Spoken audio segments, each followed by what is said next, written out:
Welcome here, students, into this TV listening learning. Today we are going to see different words in order to use in sentences. Please follow. Abavandimwe tugiye kubereka amagambo wakoresha ugiye nko gusubiza umuntu akubajije ikibazo.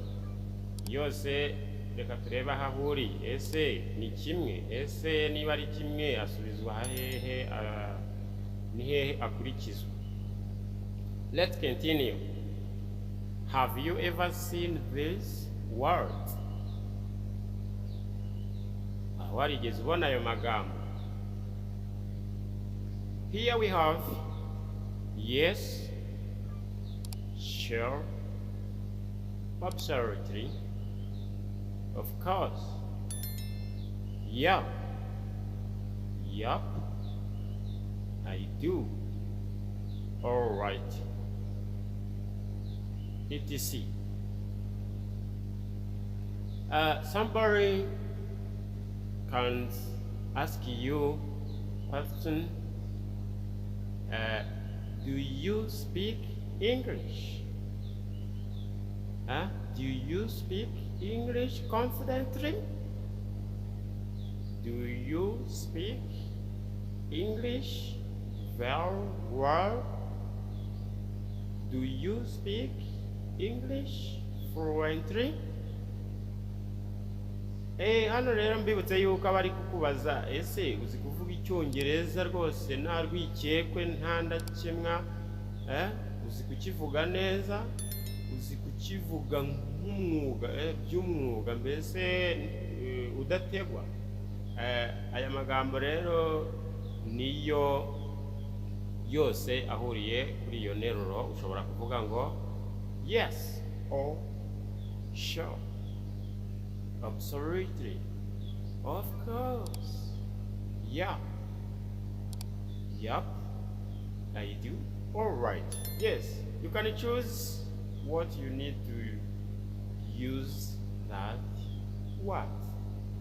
Yes, ugomba guhitamo rero icyo wasubiza hagati hariya. Niba kubajije uvuga icyongereza neza, uvuga icyongereza udaterwa, uvuga igifaransa neza, ese uvuga icyongereza nta kibazo, yes, ugasubiza ariya magambo. Let's continue another sentences. No, I don't speak English confidently. Oya, nta cyongereza rwose mvuga mfite icyizere. Yes. Does she speak much English? Ese avuga icyongereza cyinshi? No, she doesn't speak much English. No, she doesn't speak much English. Yeah, ntavuga icyongereza cyinshi. Yes, hariya rero niho baba bashaka kukubwira ayo magambo uko wagira gute wayakoresha. Niba avuga icyongereza cyinshi, ushaka guhita usubiza ngo of course, cyangwa se ugasubiza muri yandi twabonye all right, ni nkawe ubwo nyine niba wabyemeye nta kibazo. Cyangwa se ukavuga yeah, cyangwa se yes, cyangwa se sure, yes, cyangwa se I do. You can choose that word. How does he speak English? How does he speak English?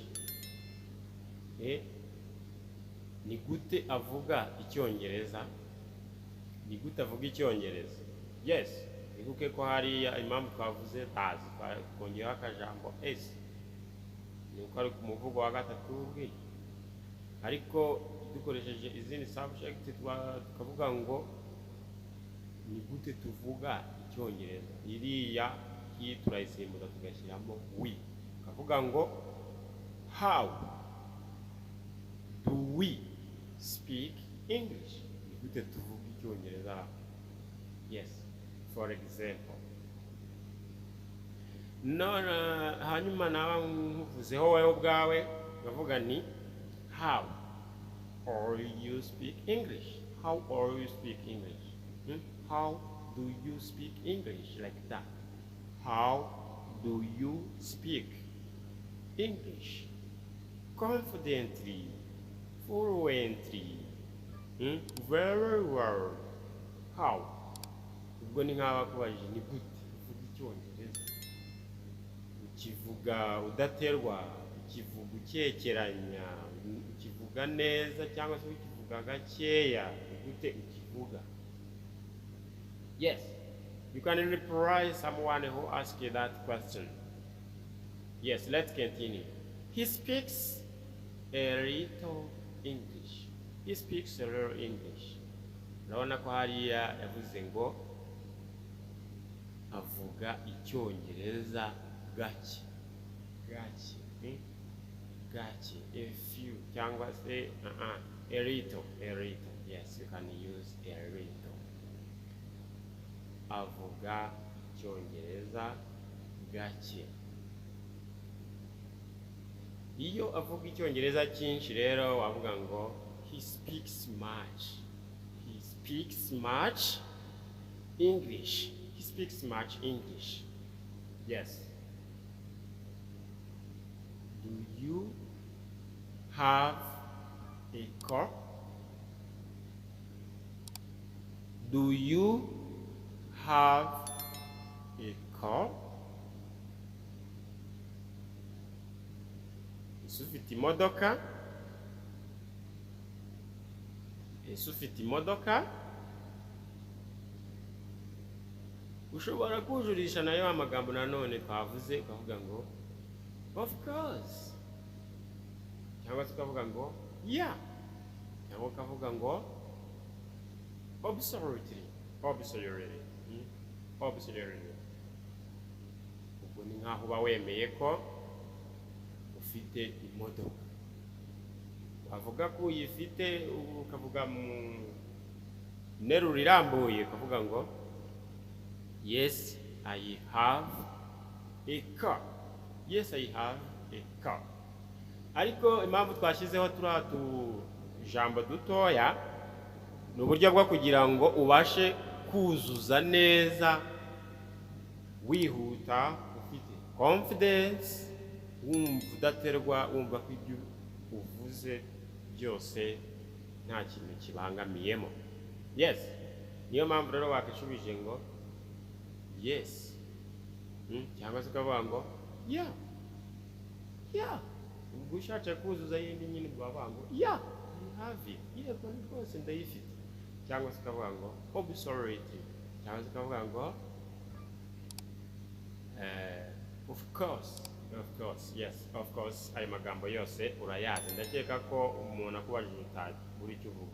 Yes, hano rero ushatse wanasubiza ngo no, I don't have it. No, I don't have it.